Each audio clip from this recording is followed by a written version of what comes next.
Bom dia, pessoal. Tudo bem com vocês? Bom, hoje nós vamos aprender, sobre a República Oligárquica. O período denominado de República Oligárquica, ela foi de 1894 a 1930, que corresponde à fase em que o Brasil foi governado por civis ligados à oligarquia rural, que eram os grandes fazendeiros, os grandes proprietários de terras, principalmente de São Paulo e Minas Gerais.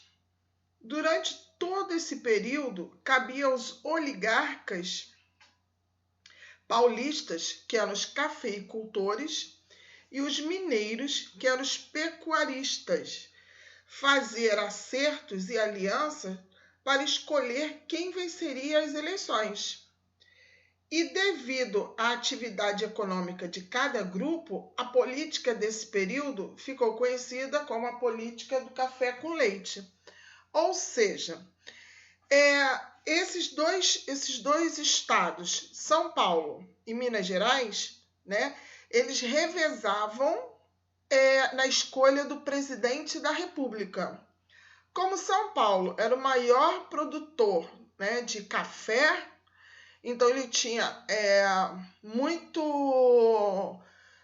poder, o Estado tinha muito poder devido à plantação de café. Então, e Minas Gerais, o maior produtor de leite, então eles tinham, vamos dizer assim, posses, condições financeiras. Então, eles manipulavam, esses dois estados, eles manipulavam e revezavam na presidência da República.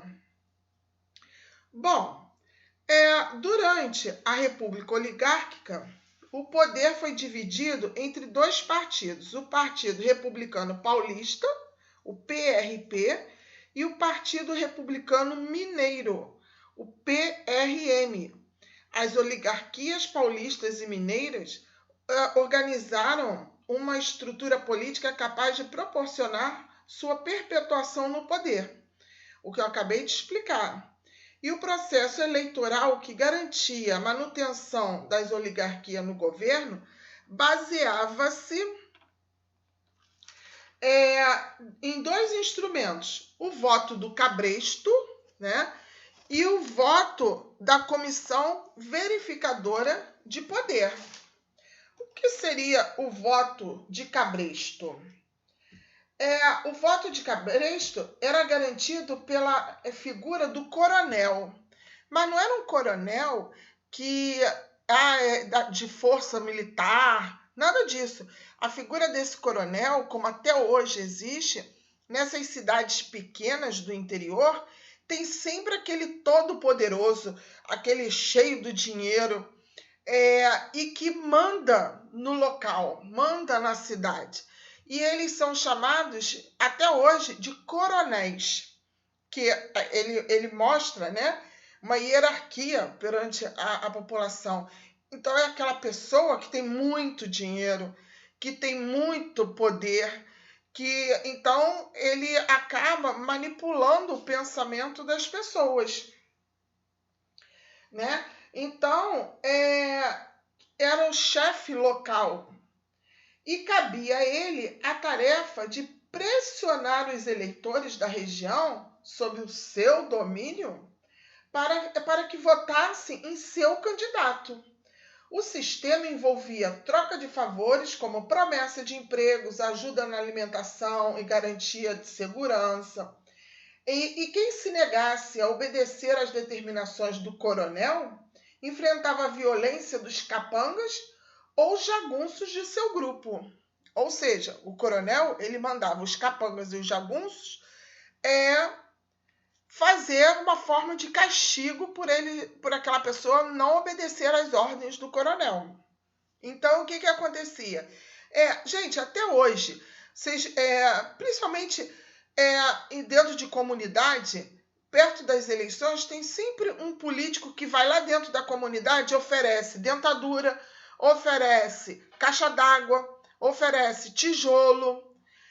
Só que em troca disso tudo, ele quer o voto daquela pessoa ou daquela família. Ele não está dando aquilo tudo para você só porque é bonzinho. Não, ele quer o voto daquela família. Então, ele promete, muitas das vezes, eles nem cumprem, né? Passa a eleição, eles nem voltam lá e nem paga, né? Compra aquilo que ele prometeu, porque ele já ganhou o voto. Ou então ele até dá algumas dentaduras, alguns tijolos para provar que ele vai fazer. Mas no final fica por isso mesmo. E esses coronéis, né, da época também faziam a mesma coisa. Eles ofereciam, a pessoa está precisando, acabava aceitando e em troca votava no candidato que ele quisesse. Ah, mas professora, tem família que não aceita se vender. Ah, realmente, tem família que não aceitava se vender. Mas aí era punido com os jagunços e com os capangas desse coronel. O voto, ele era aberto. Como assim, aberto? Hoje, o voto é secreto. Você vai lá na urna, você vota e ninguém sabe do seu voto. Nessa época, não. Nessa época, o voto era aberto. Você chegava lá na frente e falava, eu quero votar no fulano de tal. E ficava uma pessoa, um jagunço ou um capanga do coronel, do seu lado, para saber se você votou no candidato daquele coronel. Então, o voto, pelo voto ser aberto, então todo mundo sabia quem votava em quem. E era um fator que também possibilitava o controle do coronel em seus currais eleitorais. O que é currais? É aquelas pessoas, aquele grupo que aquele coronel conseguiu manipular o pensamento. Então, é como se fosse um curral eleitoral. E existia fraudes como falsificação de documentos para menores e analfabetos votarem. Isso era comum. A pessoa era menor, né? Menor de 18 anos, mas eles falsificavam a documentação para que ele apresentasse que era alfabetizado e tinha maior de 21 anos. Então, isso era muito comum eles fraudarem documentos. Outro instrumento também de poder era a comissão verificadora. Era formada por integrantes do Congresso e ela tinha a função de julgar os resultados das eleições, embora fosse parte do poder legislativo.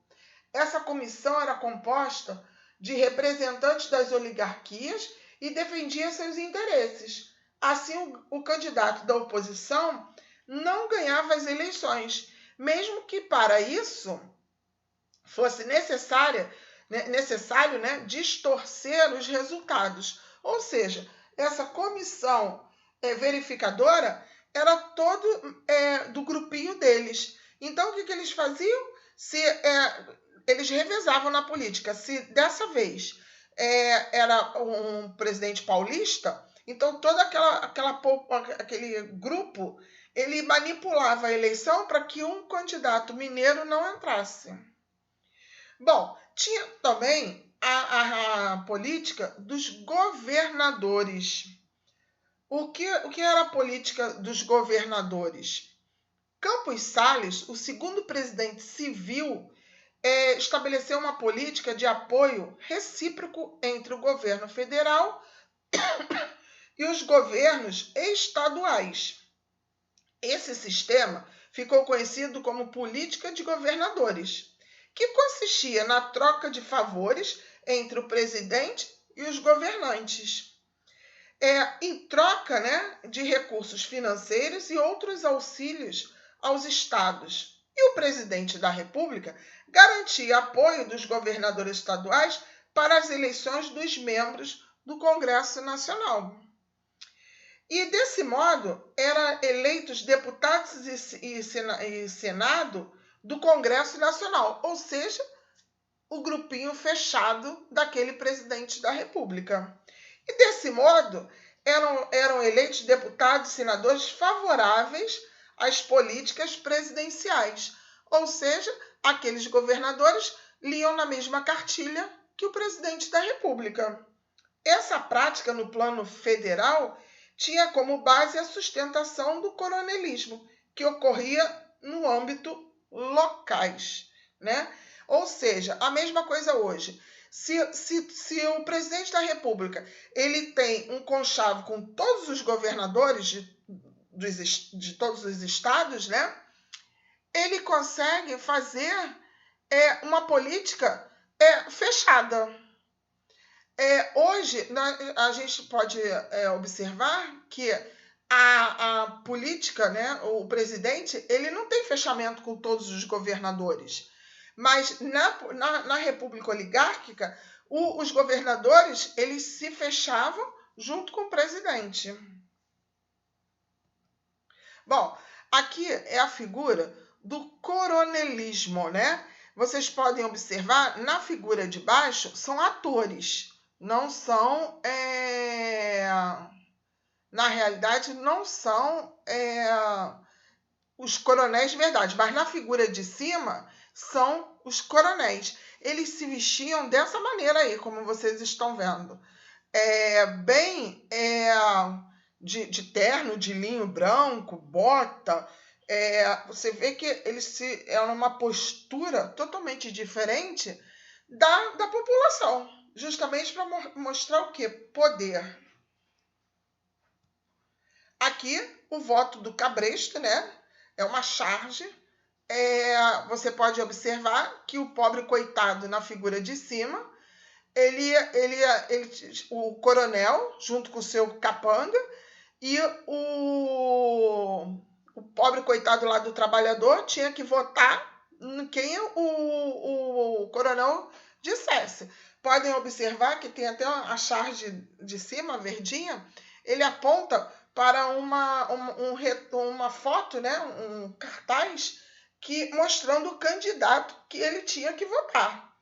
E era um voto aberto, então todo mundo tinha noção de quem ele iria votar. Na figura de baixo é como se ele fosse de coleira para a urna votar no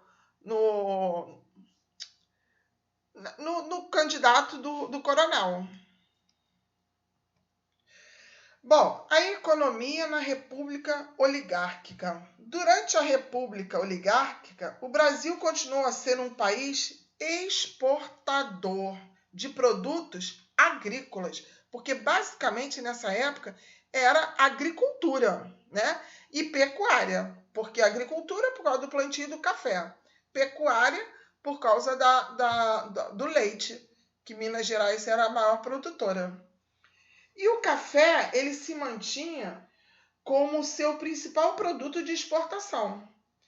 Porém, outras atividades econômicas se destacaram, né, nesse período. Entre elas, a exploração do látex. Eu já falei isso numa aula passada, numa videoaula passada, né? E, além disso, o cultivo do cacau. Bom, o café, desde o início do século XIX, o café foi uma importante fonte de receita para o país. E por volta de 1880, era o maior produtor de exportação do Brasil. No início do século XX, o crescimento excessivo da produção gerou uma crise de superprodução de café, o que diminuiu muito seu preço no mercado externo.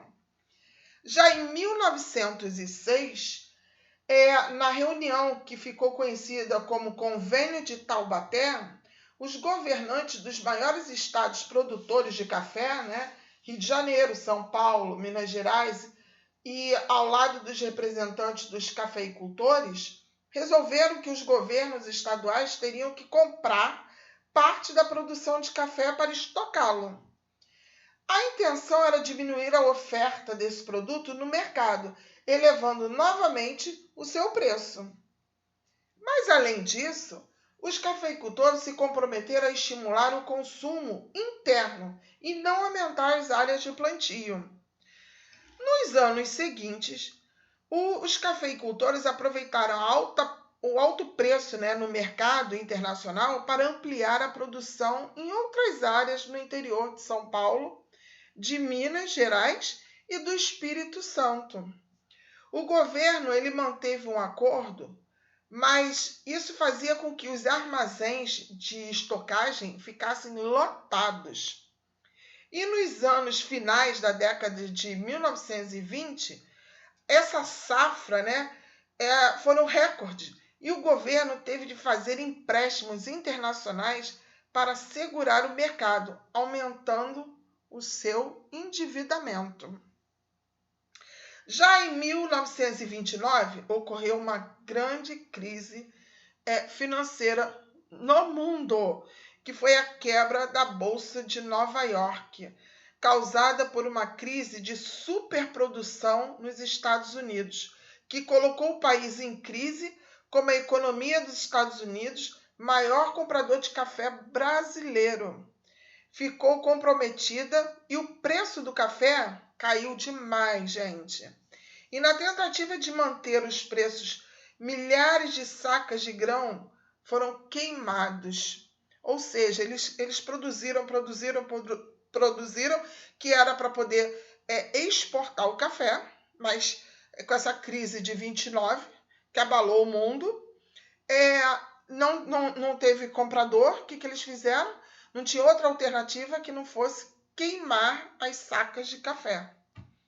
Bom, nós tivemos também o cacau, que o cacau ele era produzido no sul da Bahia, principalmente em Itabuna, em Ilhéus. Também se tornou um produto de exportação. Entre os séculos 19 e 20. E impulsionou, foi impulsionada pela industrialização do chocolate. As plantações de cacau em grandes fazendas aumentaram o enriquecimento de seus produtores. A concorrência da produção inglesa e suas colônias africanas fez a produção do cacau entrar em declínio nessa época. Aí surgiu um outro produto, a borracha, na Amazônia. Nos anos de 1870 a 1920, foram marcados pelo apogeu, pelo crescimento da extração do látex, líquido branco, que eu já mostrei para vocês, retirado da seringueira. Árvore comum na região amazônica. Do látex se obtinha borracha natural, produto que chegou a representar 40% das exportações brasileiras. E numa época em que o Brasil detinha a supremacia na venda da borracha, as indústrias europeias e estadunidenses dependiam da borracha natural para confeccionar pneus e fabricar plástico, sola de sapato, entre outros produtos de consumo. Manaus, capital do Amazonas, e Belém, do Pará, urbanizaram-se com os lucros obtidos pela venda desse produto. Aí, a partir de 1910, os ingleses levaram mudas de seringueiras da Amazônia para suas colônias na Ásia. Logo, essas regiões passaram a produzir borrachas, a preços mais baixos e levando à decadência da produção brasileira e um grande desemprego e uma crise generalizada na região amazônica. Aqui nós temos o curral eleitoral. Lembra que eu expliquei? A figura do coronel, e a população que ele conseguiu manipular, fazer a cabeça, das pessoas e levar para a urna para votar no candidato dele. Então, aqui, ó, aqui na figura de baixo, ele manda um caminhão cheio de tijolos, né? E vote em 171, ou seja, vote no candidato dele.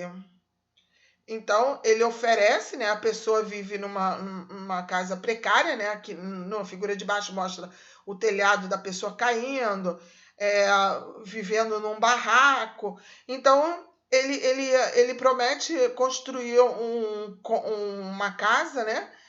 Doando tijolos. Aqui é o pedaço que eu expliquei da borracha amazônica.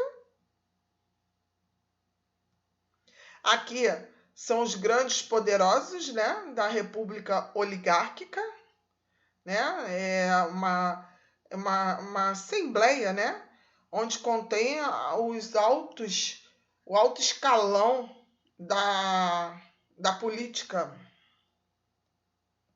E aqui nós temos as páginas dos exercícios, que é a 62 e 67. Por favor, façam os exercícios, porque chegar na aula ao vivo, para vocês terem como tirar dúvidas. E assistam também todas as videoaulas, ok? Então, um beijinho, até a próxima.